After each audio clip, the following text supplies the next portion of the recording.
Après 12 phases finales de la Coupe d'Afrique des Nations disputée depuis sa première en 1972, année où elle a manqué de justesse le titre de championne d'Afrique, l'équipe du Mali est en lice pour sa 13e épopée. Le 24 décembre, la liste des 28 joueurs convoqués a été rendue publique.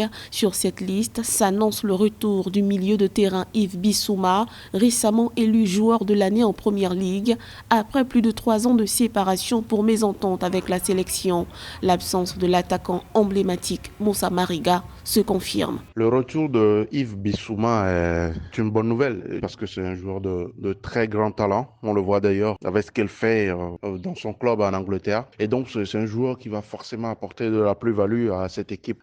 Oui, en face, il y a l'absence de Moussa Mariga, mais lui aussi, ça fait 2 ans qu'il n'est pas là en sélection. Et le Mali s'est toujours bien débrouillé. Après une présence remarquée sur la scène footballistique continentale et en déclin, l'équipe du Mali fait aujourd'hui partie de celles qui remontent en puissance.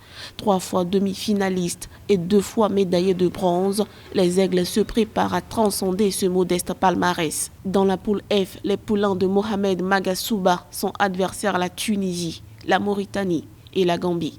On a l'impression de l'avoir déjà vu, hein, quasiment, c'était quasiment le même groupe en 2019 à la CAN en Égypte. Oui, il y a la Mauritanie qui ne cesse de progresser. Et puis, comme je dis, l'entraîneur, c'est un atout aussi. Il connaît son groupe, il est là depuis un bout de temps.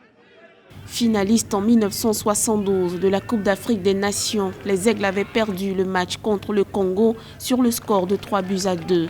49 ans après avoir goûté à la saveur de cette étape, l'Aigle espère voler plus loin et décrocher pour la première fois le sacre de champion d'Afrique au Cameroun, pays du lion indomptable qui joue à domicile cette 33e édition de la CAN.